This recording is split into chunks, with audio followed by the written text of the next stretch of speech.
esta palestra nasceu, acho que agora fica melhor. Esta palestra nasceu, na verdade, da observação que eu fiz enquanto trabalhando nesse time que atendia o departamento de suporte, da dificuldade que alguns clientes tinham de compreender o que acontece dentro do gerenciador de memória do Linux. Eu não vou mentir para vocês, o gerenciador de memória é, talvez, se não um dos mais complexos subsistemas que a gente tem dentro do kernel. Ele atende, de maneira geral, todos os outros subsistemas e ele vai desde o mais baixo nível de conversar com o hardware, a arquitetura de hardware, até o mais alto nível de entregar memória para a aplicação do usuário, que a gente chama de user space. Então, é um subsistema muito extenso, que tem um trabalho muito dinâmico e é super complexo. Então, não tem como uma pessoa, por exemplo, um sysadmin, por mais estudioso que seja, por mais sênior que seja, começar a ler código da parte de gerenciamento de memória e compreender tudo o que acontece lá. Então, por essa deficiência, é comum que sysadmins e os nossos clientes, né, são na sua maioria sysadmins, é comum que sysadmins comecem a cair em determinados problemas com gerenciamento de memória, porque simplesmente eles não compreendem o que acontece, o que está acontecendo, o que o Linux está tentando fazer, o que o kernel está tentando fazer. E na verdade o kernel só quer ajudar, quer gerenciar o recurso que você tem disponível no seu sistema da melhor maneira possível para entregar esse recurso o mais otimizado possível. Então essa palestra nasceu em função disso. Eu não pretendo nessa hora, ou pouco perto de hora que nós temos, cobrir tudo, não tem condições. Então nós vamos fazer aquele famoso overview, ou pincelada, né, naquela visão de 10 mil pés, ou seja, uma macro visão, mas eu espero que essa visão seja suficiente para ajudar vocês, esses admins, a compreender o que vai debaixo desse capô, como é que esse motor funciona. E a partir disso, talvez se surgirem mais dúvidas, vocês continuarem pesquisando sobre esse assunto, ou que luzes se acendam em suas cabeças e vocês consigam compreender como ajustar os seus sistemas melhor para que eles respondam da maneira que vocês esperam que ele responda.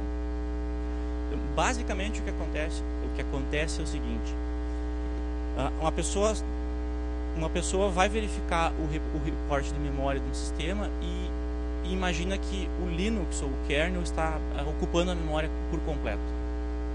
E começa a se perguntar se, a partir desse reporte que ele observa, se ele precisa de mais RAM no sistema, se as aplicações deles vão ter acesso à memória, uma vez que, por exemplo, nesse nosso caso que estamos olhando ali, do giga que nós temos disponível nessa máquina, 90%, mais de 90% é reportado como em uso. Muito pouca memória livre, na verdade, é reportado nesse. Isso assusta muito, por exemplo, pessoas que não estão acostumadas a trabalhar com Linux, ou vêm de outros sistemas operacionais, ou estão começando a sua vida a trabalhar com o Linux, olhar um reporte desses, minha máquina não está fazendo nada, eu rodo muito poucas aplicações, e ainda assim toda a memória, ou quase toda a memória está em uso. O que o kernel está fazendo de errado? E como eu faço para que o Linux não faça isso? Então, a primeira coisa que a gente tem que ter em mente é o kernel não pega essa memória toda. Ou seja, essa memória, que é aqueles 90% de memória que estão em uso, não é o kernel que está usando. O kernel, na verdade, usa muito menos do que isso. Mas o kernel gerencia essa memória, em razão do que você roda na sua máquina. Então, aqueles 800 MB que é reportado como cache, não é o kernel que pegou aquilo ali para ele. O kernel não está tomando a memória da máquina. Na verdade, o que o kernel pega é uma parcela muito menor, em função das opções que você usa para compilar o kernel. Ele vai ter um tamanho, né, um tamanho específico de código, e esse código vai ser carregado na memória durante os primeiros processos, os primeiros passos da inicialização da máquina. E a gente pode ver no segundo tópico ali que, na verdade, o kernel nessa máquina ele ocupa aproximadamente 5 MB em código e 7 MB em dados. Isso que o kernel de fato ocupa, tá? parte ali que ele diz que a memória que está ausente o sistema informa o kernel que aquela memória de fato não existe, são buracos na memória. Eu vou comentar um pouco disso além. E aquela parte que diz que tem 47 megas reservados é o sistema, o hardware propriamente reservou aquela memória para ele utilizar em função das suas configurações e dos dispositivos que existem no sistema, e ele tomou aquela memória do kernel. O kernel não utiliza e o sistema não utiliza. O restante da memória que sobrou, descontados o reservado, e o que o kernel ocupa como código e dados, que vocês veem que não é muita coisa, é entregue para o sistema, e o kernel vai gerenciar essa memória em função do sistema. Então o kernel não é uma fera esfomeada que come toda a memória. Ele vai gerenciar essa memória, a memória que você tem disponível, para que as suas aplicações possam rodar, para que você possa ter simultâneas aplicações ocupando uma boa parcela da memória e com bons tempos de resposta, enfim, o que você espera que a sua aplicação faça. A gente costuma dizer, o pessoal que trabalha com gerenciamento de memória, que uma página de memória livre é uma página de memória desperdiçada. O kernel vai tentar a todo custo utilizar toda a memória que você tem na sua máquina. Para quê? Para otimizar o seu recurso. Você não compra memória cara para deixá-la livre. Você compra a memória custa, tem um custo considerável, né? Se você for verificar, o custo é considerável. Hoje a gente fala custo considerável por gigabytes, antigamente se falava custo considerável por megabytes. É caro você ter memória RAM para deixá-la livre. Obviamente a gente não pode ocupar 100% da memória, temos que contrabalancear e manter um pouco da memória totalmente livre para utilizações de emergência. Mas, descontado essa utilização de emergência, que a gente vai ver o que é logo em seguida, o kernel vai tentar usar a totalidade da memória para lhe dar um bom retorno sobre o seu investimento em memória. A teoria é essa. Às vezes o kernel não faz exatamente o que a gente quer que ele faça. Existem outra coisa que a gente costuma dizer, quem trabalha com gerenciamento de memória, nós não temos bugs no gerenciador de memória, nós temos features, algumas são excelentes, outras nem tanto. Mas, então a intenção da palestra, começando por esse slide, é mostrar para vocês que o kernel vai usar a memória em função do que vocês rodam na máquina de vocês. Conforme o workload que vocês colocam, conforme a carga de trabalho que vocês colocam na máquina, a memória vai ser utilizada. E não é vantagem você querer ter muita memória livre. Nós vamos entender por quê. Alguns casos, eu espero que não seja o caso de todos vocês, o kernel não faz exatamente o que a gente quer. Numa parcela desses casos que o kernel não faz o que a gente quer, de fato pode ser um problema com o kernel, com o gerenciador de memória. Numa outra parcela, que talvez seja maior, o problema acontece porque a gente não entendeu o que o workload, o que a carga de trabalho está exigindo do kernel, e a gente, por exemplo, torceu alguns parafusos do kernel de maneira errada e está causando essa discrepância no que a gente esperava que acontecesse e o que realmente está acontecendo. É para esses casos que eu pretendo que a palestra seja útil para vocês. É nesse ponto. Eu não vou fazer nenhum deep dive em códigos, a intenção não é formar desenvolvedores, a intenção é informar administradores do sistema para que eles não caiam ou incorram em determinados enganos que acontecem durante o processo de administração do sistema com relação à gerência de memória. Então, para começar, de fato, a gente tem que entender isso aqui. O que essa figura nos diz? Essa figura, ela sumariza como que o gerenciador de memória, de fato, trabalha. Depois que a máquina inicializa, depois que aquelas reservas são feitas, depois que o kernel já está na memória, depois que está tudo bonitinho, já está em condições de rodar, está em condições de colocar aplicações para rodar na máquina. A peça central do gerenciador de memória é um cara que a gente chama de Page Allocator. O que esse cara faz? Esse cara, ele é o cara que sabe onde estão todas as páginas de memória do sistema. Então, páginas de memória são as unidades que a gente usa para endereçar a memória. Embora a memória, por exemplo, para vocês que trabalham como sysadmin, se vocês enxerguem bytes de memória, suas aplicações endereçam bytes de memória, a partir de um nível, na verdade a gente abstrai para vocês, para facilitar o acesso a bytes, a gente abstrai a a complexidade da memória física e do mecanismo de memória virtual, esse conceito de página. Então, talvez vocês tenham ouvido falar, talvez não tenham ouvido falar. O que são páginas? São nada mais, nada menos do que pedaços de memória contínuos que têm um tamanho fixo. Cada arquitetura de hardware tem um tamanho fixo em particular. A grande maioria das arquiteturas de hardware parece concordar que o tamanho ordinário de página seja de 4 kilobytes. A gente normalmente usa 4 kilobytes para exemplificar o tamanho de uma página. O que o Page Allocator faz? Ele sabe aonde estão todas as páginas do sistema e conforme as aplicações ou o próprio kernel, em função das aplicações, precise memória, ele vai entregando páginas para quem está requisitando. Então ele entrega páginas para os processos, conforme os processos, por exemplo, vão lendo arquivos, ele vai entregando páginas para a parte de page cache, né? Ou o processo está, por exemplo, uma JVM, está pedindo uma boa quantidade de memória para sua heap, vai para aquela parte de memória anônima.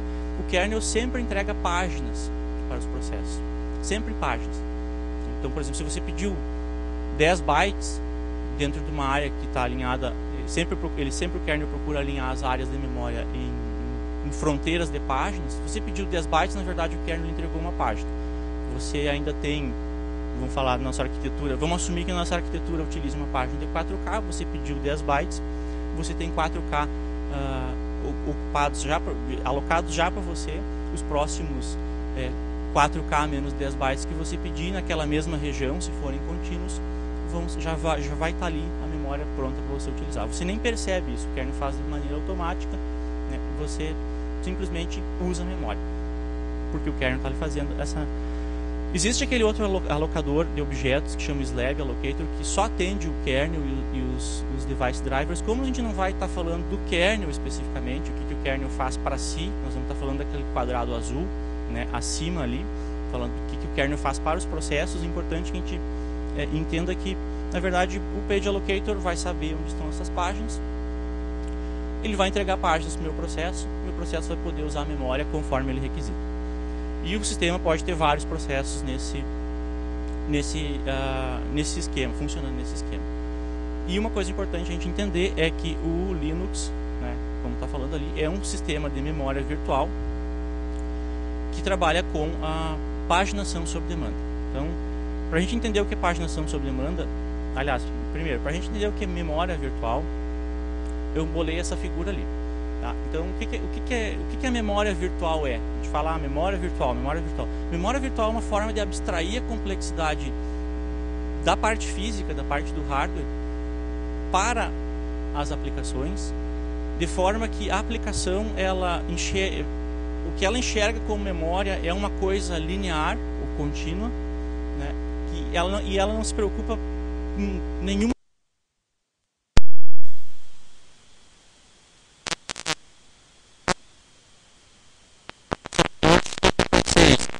Se você está rodando uma Power, o jeito que a sua aplicação enxerga a memória é consistente. Por quê? Porque a gente usa esse esquema de memória virtual, essa abstração. A sua aplicação não precisa se preocupar se o ARM endereça a memória de uma maneira diferente, se o x86 precisa de ser ou qualquer outra arquitetura que você porventura venha utilizar. Então ela abstrai a complexidade física do hardware para a aplicação e fornece um espaço de endereçamento linear e contínuo. A aplicação pensa que ela é dona da memória do sistema.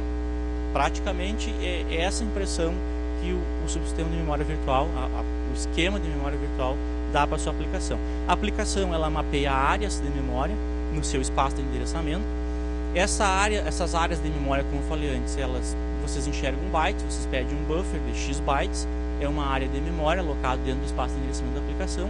O esquema, o gerenciador de memória virtual, ele se preocupa em fazer, né, a associação com páginas, que essas áreas de memória associam páginas, e associar essas páginas virtuais, no caso, com frames reais na memória física. E além disso, a memória virtual permite que a gente tenha uma hierarquia de armazenamento, ou seja, para o CPU do computador de vocês, o storage é a memória. O CPU não enxerga disso. A CPU não conversa com o disco.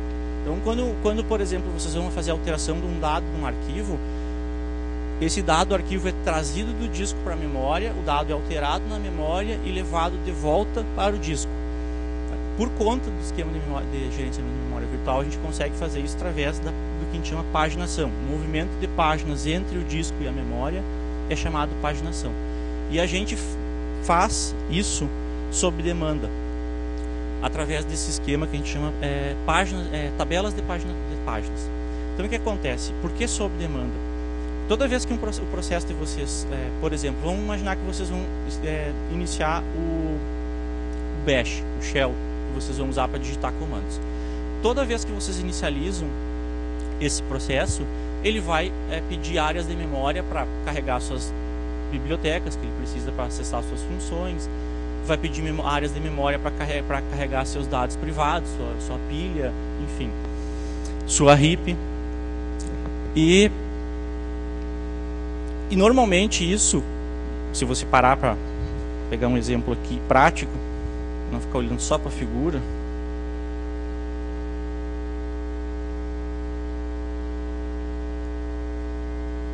olha só, isso aqui representa os mapas de memória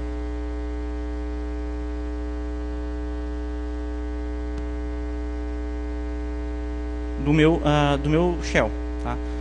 Então, a gente não precisa subir tudo para cima, porque nós só vamos ver o cabeçalho ali, né?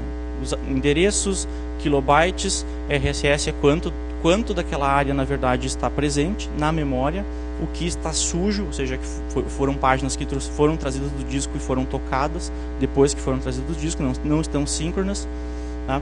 E o que acontece ali? Eu tenho vários arquivos que ele carregou em áreas de memória, e se eu parar para pensar, o total de kilobytes em memória virtual dessa máquina, para esse processo, é alguma coisa na ordem de 108 MB. Mas o que está presente na memória nesse instante é alguma coisa perto de 2 MB. Por que ele não trouxe os 108 MB para a memória? Porque não precisa. É nesse ponto que entra a paginação sob demanda. Eu não gasto tempo, eu não preciso fazer a sua CPU perder tempo indo a disco buscar informação que a gente não vai utilizar. Quando for necessário utilizar, vai ser feito o fetch dessa informação no disco trazido para a memória. O que eu consigo com isso? Otimizar o recurso. Se eu fosse, por exemplo, numa máquina de 1 GB, carregar 108 MB para cada shell que eu startasse, quantos shells eu ia poder rodar nessa máquina antes de esgotar a minha memória? Como eu não trago todo os 108 MB que ela pede, trago muito menos, eu trago sob demanda, eu trago efetivamente só o que ela está utilizando, eu consigo carregar muito mais shells. Quem faz essa mágica é o kernel. A aplicação não percebe que isso está acontecendo. A aplicação ela tem aquela memória, e quando ela for pedir, por exemplo, digamos que algum trecho a mais desse arquivo que está nessa linha aqui, que por exemplo tem 2 MB o mapeamento, mas não foi trazido nada ainda, quando a sua aplicação chegar no ponto de pedir alguma informação daquele mapeamento que ainda não existe fisicamente na memória, virtualmente a aplicação enxerga ele, fisicamente na RAM da máquina não existe páginas alocadas para aquele mapa, porque a informação ainda está toda no disco. Quando a aplicação chegar no ponto de precisar alguma coisa dali, o kernel vai trazer do disco para a memória, a aplicação vai acessar e vai funcionar. Com isso eu consigo economizar muito recurso para poder rodar mais coisas na máquina. Voltando para o slide. Então, e como é que essa coisa sob demanda funciona? Funciona através dessas tabelas de paginação, tabelas de páginas, aliás. E toda vez que alguma coisa na memória virtual é tentado acesso para leitura ou escrita, né, o kernel e o hardware cooperam para saber esse pedaço de memória que a pessoa está tentando acessar, que a aplicação está tentando acessar, está fisicamente na memória ou não está fisicamente na memória. Como a gente trabalha com memória virtual, a gente tem dois tipos de endereços. A aplicação e a CPU enxergam endereços lineares ou endereços virtuais. E na memória física nós temos os endereços físicos ou os endereços reais. Quando a aplicação pede um pedaço de memória, ela entrega um endereço virtual para a CPU. Aí a CPU ela vai tentar acessar aquela memória através, né, do mecanismo ali do gerenciador da unidade gerenciador de memória, o Memory Management Unit. Ela vai, eu quero acessar esse pedaço de memória. A MMU ela vai fazer a tradução. Né? Existem algumas arquiteturas que não têm MMU. Tá? E todo o encargo disso é do kernel.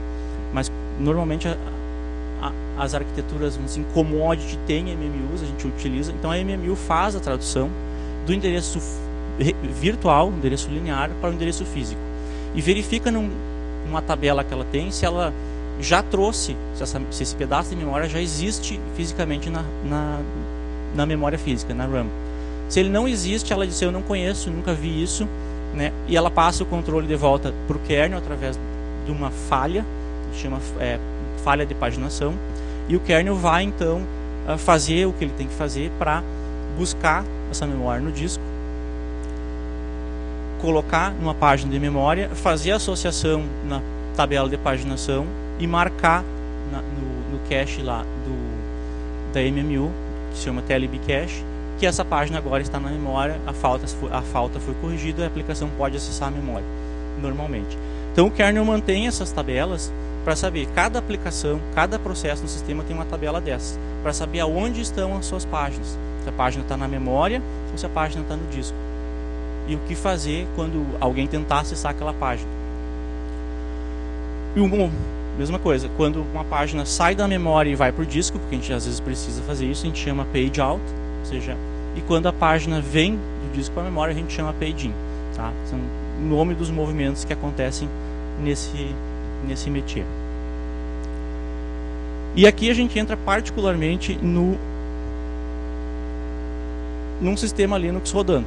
Tá? O sistema está rodando, conforme ele roda, a gente ocupa a memória. O kernel ocupa uma faixa da memória, normalmente não é a grande maioria da memória, é bem menos do que a maioria pensa que ele ocupa, e o grosso da utilização da memória, aquela caixinha azul, é utilizado pelos processos. E é utilizado de duas maneiras distintas, o que a gente chama de File Mapped Memory e Unknown Mapped Memory, ou seja, memória mapeada para arquivo e memória mapeada anonimamente. Qual é a diferença de uma e de outra? Memória mapeada para arquivo é páginas de memória ou partes da memória que representam pedaços de arquivos no disco, no file system. E a parte anônima, são coisas que existem só na memória. Não existe link para o disco. Ou seja, são páginas que foram alocadas para serem utilizadas dinamicamente em memória. E se porventura precisar ejetar essa página, ela não tem um arquivo no disco, o dado dela não representa nada no disco, ela só existe na memória. E se a gente precisar, vamos assim, ejetar essas páginas, a gente precisa de um tratamento especial para ela. E ainda a memória mapeada para arquivo, a gente consegue dividir ela em o que está mapeado, ou seja, o page, toda coisa interessante que eu esqueci de mencionar. Toda a memória mapeada para arquivo, ela é armazenada no page cache. Ou seja, por isso que quando a gente vê um page cache inchado, é bastante memória que veio de arquivos que estavam no disco e estão cachados na memória. E a gente vê dois casos. O que continua mapeado, ou seja, o que está em uso, o que tem processos rodando no sistema que referenciam aquela parte da memória, e o que está não mapeado, ou seja, os processos que trouxeram aquela página para a memória, para o page cache, eles já pararam de executar, mas a página permanece lá. E aí a gente vai entender por quê. E uma parcela do sistema de memória sempre fica livre, porque a gente precisa de alguns pools reservados. Por exemplo, quando a gente vai mandar pacotes de rede, o pacote de rede precisa de memória. Vai mandar ou vai receber um pacote de rede, normalmente na recepção. Se eu estiver falando uma bobagem, o Marcelo me corrige. Normalmente na recepção, quando a gente vai receber um pacote de rede, a gente não sabe que tamanho vem, ou não sabe que pacote é. Então, é levantada uma interrupção, a pilha de rede trata aquilo, se é um pacote TCP ou um pacote UDP, ele vai precisar alocar memória para receber o cabeçalho desse pacote, depois o payload desse pacote, que vem através da placa. Quando a gente vai alocar memória nesse contexto, a gente não pode esperar o kernel, por exemplo, vou buscar uma página lá, vou tirar do processo X e vou dar para o cara da rede. Eu preciso ter memória imediatamente disponível para garantir que o pacote não vai sofrer um delay, eu não vou ter que fazer uma retransmissão, enfim, é um exemplo clássico para o que servem esses pools reservados. Então, automaticamente, quando você inicializa uma máquina Linux, por uma heurística X, é calculado a quantidade mínima de memória que a gente vai deixar reservado para esses pools, que é pouca coisa. Você pode mexer nesse valor, aumentar ou diminuir para ter mais memória livre naquela área branca, através daquele sysctl que chama vm-min-freak-bytes. Eu não recomendo vocês a mexerem sem saber exatamente o que vocês estão fazendo e sem conhecer exatamente o workload de vocês. Por quê? Se vocês diminuírem isso muito, vocês podem prejudicar partes do sistema que precisam de memória disponível em contextos atômicos, que são esses contextos que eu estava citando.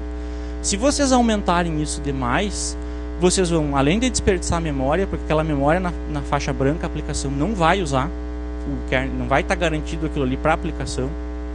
Se vocês aumentarem isso demais, para ter mais memória livre, por exemplo, para deixar o pessoal do monitoramento feliz porque não bate mais no threshold, né, de alarme, vocês podem começar a entrar numa situação que chama out of memory, ou seja, o seu sistema não tem mais memória para entregar, embora e você vai olhar no free, tem um monte de memória livre. Então, mas você pode arrumar, ajustar aquele pool de memória reservada, mexendo naquele sysctl ali. E, da mesma maneira, eu consigo direcionar, quando eu precisar reciclar a memória, ou do page cache ou da parte anônima, né? Ou seja, eu vou dizer assim, eu reciclo mais memória do page cache quando eu preciso, ou reciclo mais memória da parte anônima, através daquele outro controle que chama... que não é uma porcentagem de nada, na verdade, né? É simplesmente um potenciômetro que direciona a agressividade da reciclagem, ou seja, eu vou direcionar a agressividade da reciclagem ou para o page cache se eu diminuir bastante o swapness e vou preservar então a memória anônima, ou se eu aumentar bastante o swapness, eu vou preservar o page cache e aumentar a agressividade de reciclagem.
Ativos, para que a gente consiga ter o que a aplicação de fato está usando na parte ativa, né, no que a gente considera ativo. E as páginas que vão perdendo com o passar do tempo as suas referências vão caindo para aquela lista de páginas inativas, e quando o kernel precisa reciclar a memória, ele busca naquela página ali. A não ser que a pressão, né, suba muito, ou seja, a demanda por memória suba demais, ele vai começar a procurar páginas na lista das ativas. O ideal é que a gente consiga não tocar naquela parte ativa, porque daí eu não vou ter problemas de, por exemplo, latência na minha aplicação, em função de esperar o alocador de memória, o alocador de páginas, achar páginas para entregar a memória para a minha aplicação que ela está requisitando.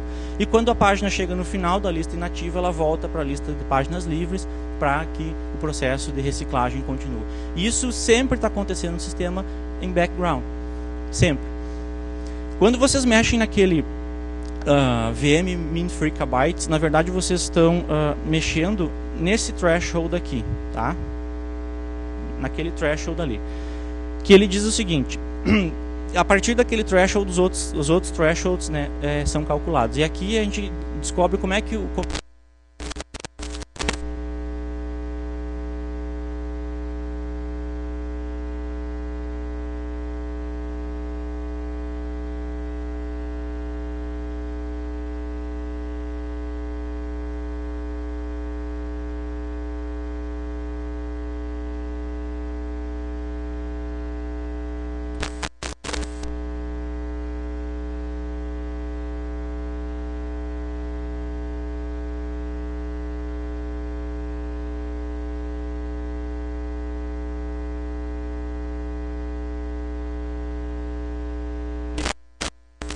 e o kernel mande essa thread que swap de dormir, vai dormir, não precisa mais nada.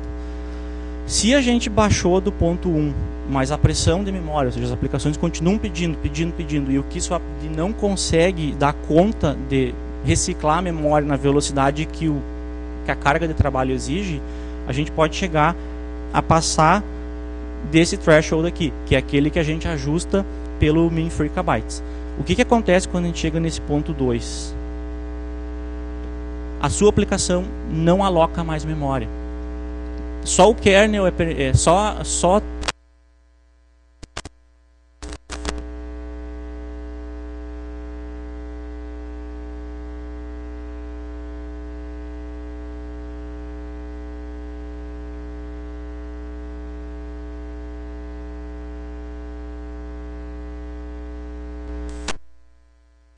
Por quê? Por duas coisas. Primeiro, que a sua aplicação vai sofrer a latência de ter que procurar memória no sistema. E segundo, isso aumenta a contenção sobre os recursos. E quanto mais aplicações a gente tem pedindo memória abaixo desse nível, mais contenção e mais tempo demora para todo mundo conseguir a memória que quer. Até o ponto que ninguém...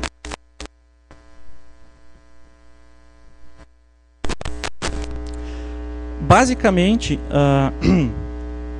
a gente, pegando aquela pincelada em todos esses conceitos que eu passei, a gente vê as pessoas incorrendo nesses erros. Primeiro, pensar que cache é memória desperdiçada, que o time page cache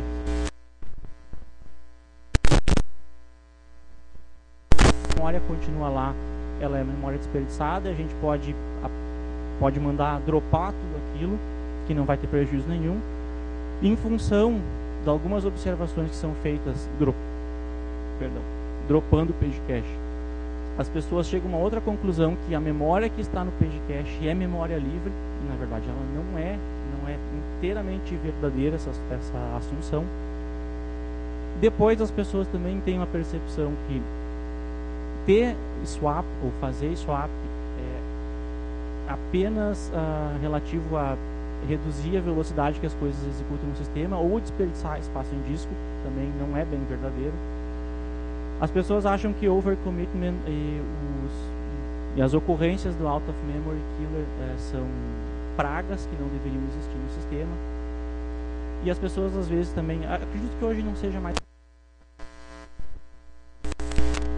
não vale a pena tocar nelas, porque tem uma configuração um pouco complexa e não paga. Então, para esses casos, eu vou tentar mostrar na prática que não é bem verdade essas assunções, que elas são às vezes mitos, às vezes falácias, né, ou clichês, e algumas armadilhas que a gente pode cair em função desses mitos ou falácias. Então vamos voltar ali para a nossa VM, e eu tenho aqui, deixa eu dar um clear.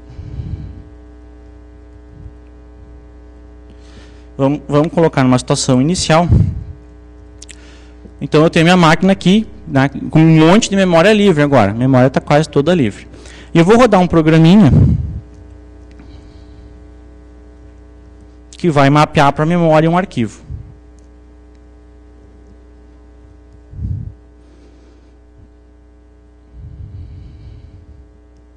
Vai ler esse arquivo para a memória e vai me dar umas estatísticas no final.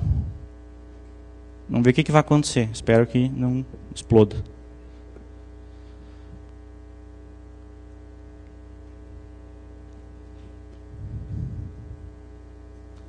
Temos 10 minutos ainda sobrando, espero que a gente tenha... Ok. Esse programa leu aquele arquivo para a memória. Ele é um arquivo com aproximadamente 512 megabytes. Eu me esqueci de mostrar o tamanho do arquivo. Ele diz que demorou 11 segundos. Tá? Ali ele causou algumas page faults, algumas minor, outras major. Depois eu explico o que é na segunda passada. Ele causou, e ele demorou 11 segundos. Tá? E agora eu vou olhar o meu free de novo e olha lá o que aconteceu. Eu já tenho, dos 900 mega que eu tinha livre, eu tenho 400 só, e 500 está em 500 e mais ou menos os 512 que eu falei que era o tamanho do arquivo para vocês, está em cache. e o programa parou e aquela memória está lá. Então o kernel está desperdiçando memória. Se eu mandar esses caches embora, fizer um flush deles, eu posso, porque ele está desperdiçando, o que acontece? O que eu estou perdendo aqui? Olha a segunda passada que eu vou dar desse mesmo programa depois de ter feito o cache.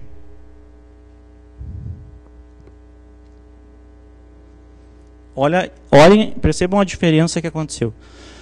Tem page faults, umas quantas lá, todas minor agora. O cara demorou 3 segundos para executar. Antes ele tinha demorado 11. Então, o que aconteceu aqui? O que de fato aconteceu aqui? O que aconteceu é que eu não precisei ir ao disco buscar as páginas que já estavam em cache. Embora não tivesse ninguém usando, o kernel manteve aquelas páginas no cache, porque alguém poderia vir e utilizar novamente. E com isso, ele garante que ele não precisa perder tempo acessando o disco, que é infinitas vezes... infinitos não, é errado. Mas tem um tempo de acesso muito maior do que o tempo de acesso da memória. Ele usou a memória da melhor maneira para facilitar o workload que estava rodando. Se eu dropar o page cache... Se eu dropar o page cache e rodar o meu programa de novo, o mesmo programa ele vai demorar mais ou menos o mesmo tempo que ele tinha. Pode variar, porque o tempo de acesso ao disco não é determinístico, posso demorar um pouco mais, um pouco menos, mas ali foi uns 9 segundos, provavelmente porque eu tinha alguns buffers sobrando ainda, que eu não tinha dropado o cache. E o que acontece? O que são aquelas... Pode ver as Major Page Faults e as Minor Page Faults. Major Page Faults é toda aquela falha de paginação que eu preciso ir no disco buscar a página. E a Minor Page Fault sempre acontece. Todo acesso de memória virtual é dado através de falhas de paginação. A Minor Page Fault é aquela falha de paginação que a página já estava na memória. Eu só precisei buscá-la na minha tabela de paginação. Basicamente, é isso que o cache faz. Se você dropar o cache, você está jogando performance fora. Então, não drope o cache. Mas porque é fácil dropar o cache, porque é muito fácil dropar o cache, as pessoas acabam pensando que o cache é totalmente memória livre. E usam dessa assunção, assumem que, por ser livre, eles podem usar isso para comprometer mais memória no sistema. Ou seja, eu posso descontar tudo que está em cache e dizer que meu sistema tem mais memória para rodar mais aplicações e, enfim, colocar mais coisa de carga dentro do sistema. Nem sempre isso é verdadeiro. O que é realmente livre do page cache? Aquela parte que não está mapeada. Aquilo o kernel consegue lançar a mão e entregar para outras aplicações muito facilmente. Coisas que estão mapeadas ou, por exemplo, presas, pinadas na memória, o cara fez um memory lock, elas não saem do page cache. Elas vão ficar no page cache. Vocês querem ver uma coisa?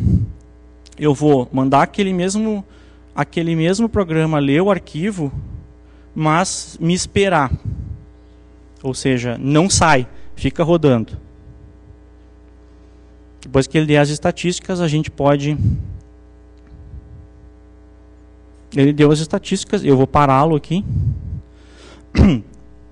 Se nós formos ver, eu tenho 512 MB cachado. Eu vou mostrar para vocês como é que eu dropo o page cache. Na verdade, a gente faz isso aqui, ó, echo 1 proc sys vm drop caches. Mandei dropar, vou dar um free. O que aconteceu? Não saiu nada do page cache. Por quê? Porque eu tenho alguém utilizando essas páginas. Eu tenho alguém que mapeou as páginas, leu as páginas e pode estar fazendo alguma coisa com elas. Então o kernel sabe que isso custa muito para ele mandar essa página de volta para o disco, para no momento seguinte a aplicação pedir a página de volta. Esse vai e vem contínuo de páginas entre a memória e o disco, a gente chama trashing, é um mau efeito de alguns workloads, e o kernel tenta evitar isso. Então ele vai deixar a página lá, não vai dropar. Se a pessoa assumiu que tudo que ele tinha, todos aqueles 500 MB eram memória livre e colocou uma aplicação de 500 MB para rodar, ele pode super comprometer a memória né, se comitar mais do que a capacidade tem e acabar entrando no que a gente chama de out of memory killer, que não é uma praga, na verdade é um jeito de tratar uma falha, né, no sistema que o kernel tem. Porque vocês perceberam assim, a gente nunca traz toda a memória que a gente teoricamente pede, sempre traz menos, traz sob demanda. A gente tem várias aplicações rodando, porque é o que isso nos ajuda, esse esquema de demand pend. Então, normalmente o que pode acontecer é eu chegar a um nível de número X de aplicações na minha máquina rodando que comprometem mais memória, ou pedem mais memória, do que eu realmente tenho instalado. Como eu sei que nem todo mundo usa toda a memória que pede, eu vou jogando com isso. Tá? Mas se eu chego no pior caso, que é todas as aplicações que pediram memória virtual efetivamente demandam a quantidade de memória que elas pediram, eu não vou ter memória para garantir todo mundo. E aí eu preciso fazer alguma coisa. O que eu preciso fazer? Eu preciso jogar a memória de volta para o disco, encolher page cache o máximo que eu puder, daí, independentemente de começar a fazer trashing ou não, porque eu passei da minha capacidade, eu super comprometi, como se eu tiver questão do que companhia aérea faz, vende mais assento que o avião tem, porque nem todo mundo aparece. O dia que todo mundo aparece, eles têm que dar um jeito, botar um avião novo, fazer alguma coisa.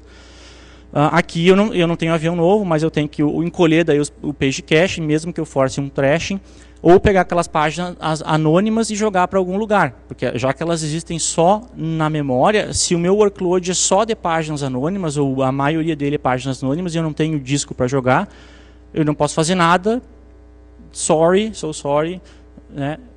Acabou a brincadeira. Para isso existe a swap, então, para garantir o super comprometimento. Se eu não tenho swap, eu perco a capacidade. Se eu não tenho swap, eu perco a capacidade de reclamar ou reciclar essa parte do workload. Tá? Se essa parte é a maior parte do meu workload, eu tenho que pensar um jeito de garantir o super comprometimento de memória, o overcommitment, ou desabilitar o overcommitment como um todo. Na prática, o que acontece? O kernel do Linux trabalha basicamente com 3 modos de overcommitment. Um heurístico, que ele tenta fazer, meio bicheiro, vai fazendo, né, vai mantendo um livrinho ali de, fulano pediu isso, Beltrano apostou naquilo, tá. Um que ele sempre faz overcommitment, não importa, ele não quer nem saber, tipo, teve aplicação, o usuário que se preocupe se vai ter memória ou não. O kernel nem vai tomar conhecimento.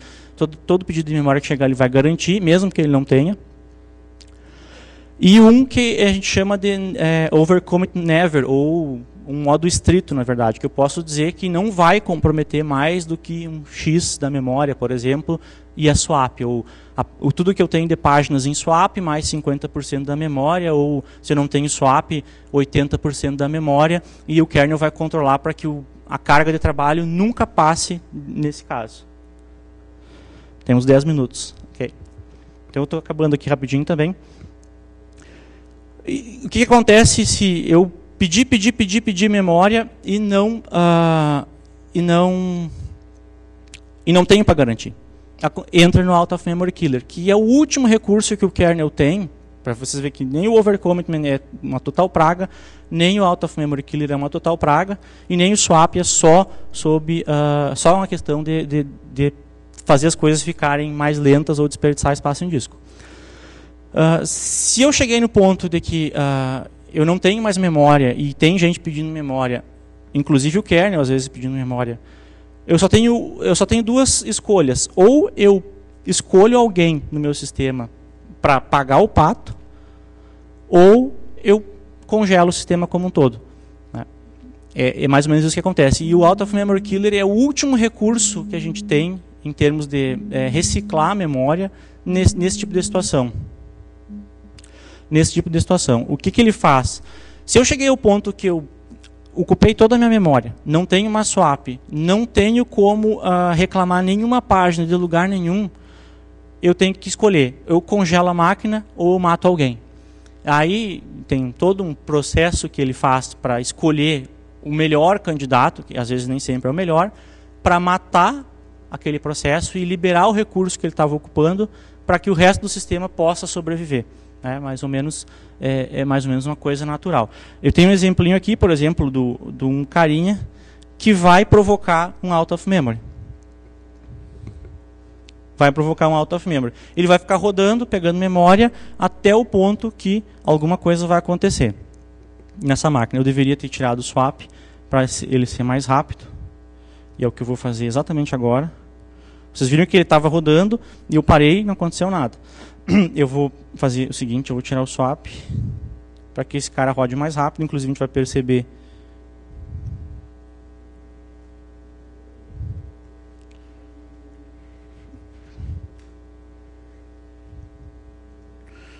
se a gente for dar uma olhada ali, né, não tem nada de swap, tem um pouco ali de memória utilizada. Vamos rodar esse cara novamente, vamos ver o que vai acontecer. Opa! Foi gritado no meu terminal que alguma coisa foi morta. Quem é que matou? Out of Memory Killer. Como é que eu vejo? Eu digito esse comandinho aqui para verificar o que foi logado no kernel e está lá. Um processo foi morto pelo Out of Memory Killer, dele me dá um monte de estatísticas. Isso aqui é bom o pessoal que trabalha com suporte para entender por que o Out of Memory Killer rodou nessa condição. Basicamente ele rodou por quê? Porque a aplicação começou a pedir memória, pedir memória, pedir memória, pedir memória, pedir memória. A gente não tinha mais nada de swap livre. Não tinha como reclamar mais de lugar nenhum, estava quase tudo comprometido. Ele disse, eu tenho que matar alguém. Nesse caso em particular, como essa aplicação era a que mais usava memória anônima, e normalmente a memória anônima é a que a gente precisa liberar, o kernel optou corretamente por matar esse cara. Não necessariamente ele mataria esse cara numa máquina que estivesse rodando um workload real. Basicamente é isso que o Out of Memory Killer faz. Ele permite que a sua máquina continue rodando numa situação extraordinária. Como último exemplo, eu queria mostrar para vocês a questão das huge pages. Normalmente dá uma briga grande entre sysadmins e DBAs. Ele coloca huge page ou não coloca huge page. Eu tenho aqui um workloadzinho que simula o que um banco de dados faria. Simula o que um banco de dados faria. Basicamente o que esse workload faz é, ele mapeia uma área de memória compartilhada. Deixa eu só limpar as coisas aqui, para garantir que a gente vai ter um start inicial. Ele mapeia uma área de memória compartilhada de 512 megabytes nessa máquina e vai startar 30 clientes desse banco de dados, que além de mapear essa área de memória compartilhada de 512 megabytes, também usam mais 10 megabytes de memória privada. Se você fizer as contas, você vai ver que a gente tem 512 mais 30 vezes 10, 300, 800 e alguma coisa mega, 112, talvez um pouquinho mais, um pouquinho menos, porque teoricamente, pela quantidade de memória livre que nós temos no sistema... eu vou fazer o seguinte também, eu vou mexer o swapness para dizer que ctl-w vm swapness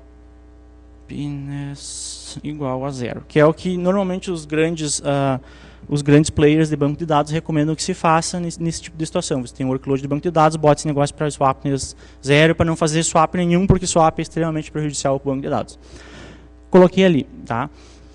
Então, teoricamente, a gente tem memória livre para suportar esse workload que eu vou disparar. E a gente está usando páginas de tamanho normal, não estamos usando as páginas huge. Tá? Teoricamente, a gente tem memória livre para suportar esse workload e nada vai acontecer. Ou seja, não vou ter swap nenhuma, porque inclusive eu botei swapness para 0, ou seja, não vai ocorrer swap nenhum. Em teoria. Vamos ver o que na prática vai acontecer. Eu acho.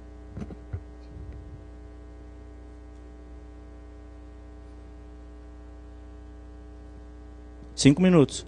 Ele vai dar para mostrar. Se alguém tiver uma pergunta no meio tempo.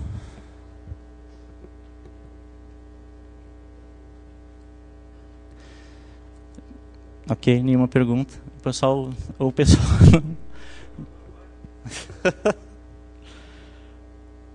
É 512 MB, acho que não foi muito, deveria ter feito com menos. Eu tenho aqui, o que o pessoal da Red me passou, uma camisa para sortear para os perguntadores. Uma camisa, ó, o Marco ela. Aqui, na questão do Tough Memory Killer ali, ele atribui um score a cada aplicação. Tem como você dar um overview de mais ou menos como esse score é calculado? Sim. Ele tem, aqui nós startamos na sequência eu te dou o overview. A gente startou o workload, tá? Ele vai começar a trabalhar.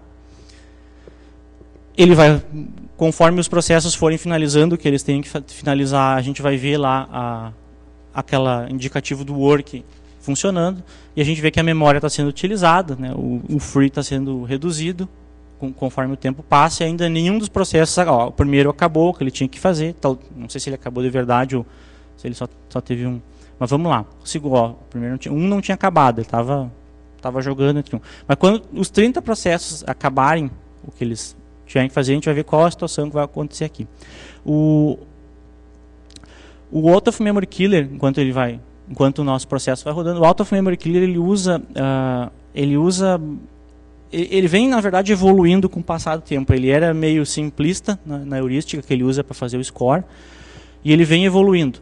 Ele não é perfeito ainda, mas basicamente ele usa a quantidade de memória residente que a aplicação tem e está diretamente vinculada a páginas anônimas. Como a parte do page cache ela é global, ele meio que desconsidera o que é file memory mapped, porque o kernel vai conseguir reclamar aquilo de uma maneira ou outra. Mas a memória anônima normalmente não. Ele não consegue reclamar de uma maneira tão fácil. E se extingue o swap, ele não tem mais o que fazer. Então, os processos que têm memória anônima grande, mapeada, são os grandes candidatos a serem matados pelo Out of Memory Killer. E a gente tem como dizer para o kernel, olha, esse processo, se acontecer uma situação de falta de memória, 2 minutos. Se acontecer uma falta de memória, a gente não quer matar ele. Mata outro, procura outro. Que como ajustar aquele score. Tem mais uma pergunta ali.